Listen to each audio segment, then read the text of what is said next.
नमस्कार, स्वागत है आपका हमारे खास कार्यक्रम कद्दावर नेता हरीश रावत में, जिसमें हम आपको दिखाएंगे कि आखिर कैसे सियासत के इस धुरंधर ने अपने सियासी सफर को अब तक तय किया।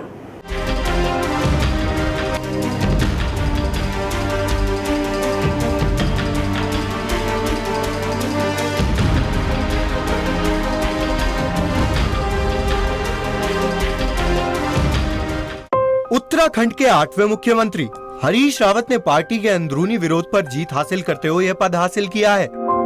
हरीश रावत को राजनीति में उस समय बड़ी पहचान मिली जब उन्होंने 1980 में बीजेपी के मुरली मनोहर जोशी को भारी मतों से हराया। हरीश रावत मुख्यमंत्री बनने से पहले हरिद्वार से सांसद रह चुके हैं। यही नहीं, राज्यसभा में भी वो उत्तराखंड का प्रतिनिधित्व कर चुके हैं। हरीश रावत का जन्म 27 अप्रैल 1947 को अल्मोड़ा जिले के मोहनहारी गांव में एक राजपूत परिवार में हुआ। उनके पिता का नाम राजेंद्र सिंह रावत और मां का नाम देवकी देवी है। हरीश रावत का प्रोफाइल: नाम हरीश चंद्र सिंह रावत, पिता का नाम राजेंद्र सिंह रावत, माता का नाम देवकी देवी। शिक्षा: प्राथमिक शिक्षा Sirmauli, junior Chonaliya, high school Devlikhet, intermediate Ramnagar, BA LLB Lucknow ईवी। हरीश रावत एक ऐसा नाम जिसने उत्तराखंड की सियासत में कामयाबी के झंडे गाड़े, और न केवल उत्तराखंड की सियासत में बल्कि पूरे देश में उनके नाम का बोलबाला है। 1980 में इस कद्दावर नेता ने बीजेपी कैंडिडेट मुरली मनोहर जोशी को भी चित कर दिया था और आज एक सीएम के तौर पर वो जाने जाते हैं। लेकिन सांसद से लेकर सीएम तक का सफर हरीश रावत का कैसा रहा, वो आपको इस रिपोर्ट में दिखाते हैं।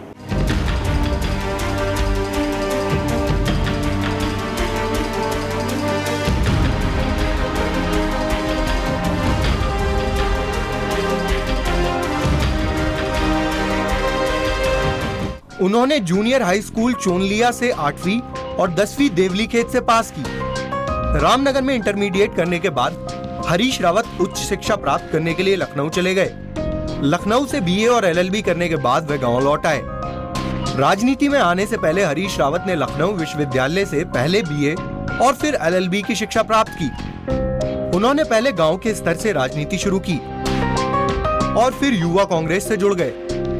हरीश रावत साल 1980 तक कांग्रेस सेवा कमान के अध्यक्ष रहे। वर्ष 2000 में हरीश रावत को उत्तराखंड कांग्रेस कमेटी का अध्यक्ष चुना गया। 2002 में रावत को राज्यसभा का सदस्य चुना गया। 2009 के आम चुनाव में उन्होंने अपनी परंपरागत क्षेत्र अल्मोड़ा को छोड़कर हरिद्वार से चुनाव लड़ा और 3,32,055 मतों से विजयी हुए। कहां से शुरू हुआ हरीश रावत का राजनीतिक सफर?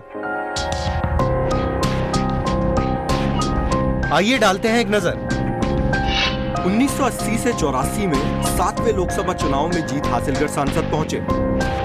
1984-89 में 8वें लोकसभा चुनाव में फिर से लोकसभा सदस्य चुने गए। 1989 में 9वें लोकसभा चुनाव में लगातार तीसरी बार लोकसभा सदस्य चुने गए। 23 मार्च 1990 कमेटी ऑन ऑफिशियल लैंग्वेज के सदस्य चुने गए। 1990 में संचार मंत्रालय की कमेटी के सदस्य चुने गए। 2001-2007 में उत्तराखंड कांग्रेस कमेटी के अध्यक्ष रहे। 2002 में राज्यसभा के लिए चुने गए। 2009 में 15वें लोकसभा चुनाव में 14वीं बार लोकसभा सदस्य चुने गए। 2009 में 18 जनवरी 2011 में राज्य मंत्री चुने गए। देवभूमि की ठंडी वादियों में हरीश रावत ने कई बार गर्मी पैदा कर दी। साल 2012 में जब कांग्रेस ने विधानसभा चुनाव में जीत दर्ज की, तब सवाल ये उठा कि आखिर उत्तराखंड का नया सीएम कौन होगा, और इस रेस में सबसे आगे हरीश रावत थे। लेकिन दुविधा यहाँ पर आला कमान के लिए थी कि हरीश रावत को ये पद दिया जाए या किसी और नेता को। बाद में नाम सामने आया विजय बहुगुणा का।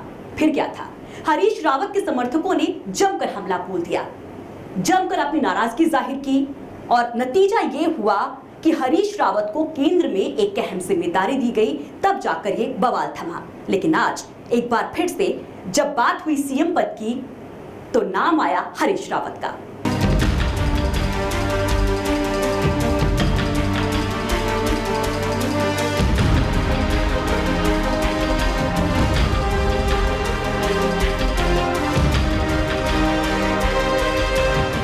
उत्तराखंड में जब विधानसभा 2002 के चुनाव हुए तो हरीश रावत का मुख्यमंत्री बनना तय माना जा रहा था, लेकिन हाई कमान ने एनडी तिवारी को इसकी कमान सौंप दी। इसके चलते हरीश रावत के समर्थकों में भारी मायूसी छा गई, जिसके चलते समर्थकों ने भारी विरोध किया।